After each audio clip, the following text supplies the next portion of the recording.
This clip is brought to you by SaveWithConrad.com.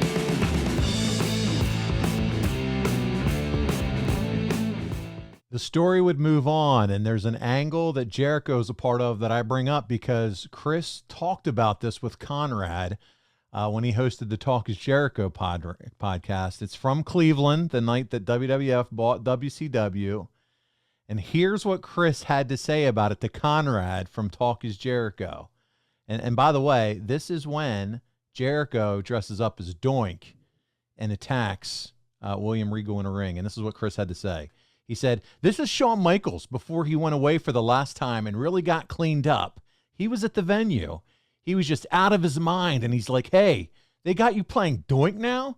And I'm like, no, it's just for the night. He goes, no, I don't like it. It's terrible gimmick. Don't play Doink. Yeah, it's okay, Shawn. It's just for the night. Don't do it, man. It's going to kill your career. Don't let them make you into Doink." And How then stupid is that? I know. And then he walked away. He couldn't grasp the fact that I was just dressing up as Doink for one freaking night. Well, you also could say that Shawn saw the writing on the wall that there may be a new sheriff riding into town. Ooh. And and same size, basically, smaller, great performer. I'm not saying that's the way it was, but sometimes the bigger the star, the bigger the ego. The bigger the star, usually the more insecurities that you find. And to say that Shawn wasn't insecure at times because of his substance abuse issues would be a lie. Is Shawn Michaels still was he one of the greatest ever? Without a doubt.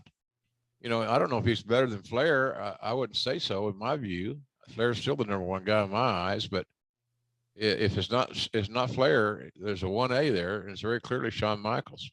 So there's an agenda. Here's what I'm saying.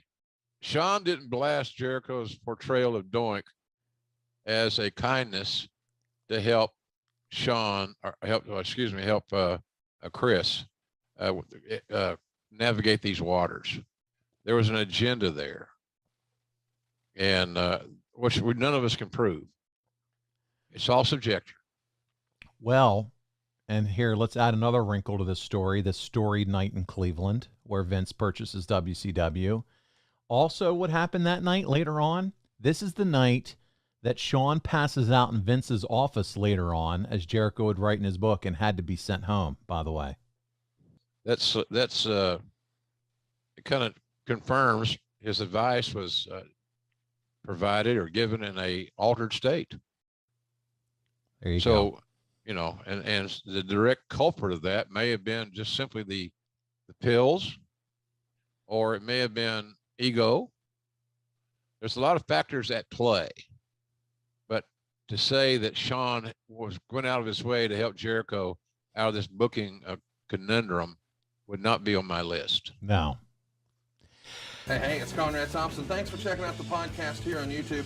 Be sure to hit the subscribe button and the notifications bell so you get a notice anytime we upload some new content.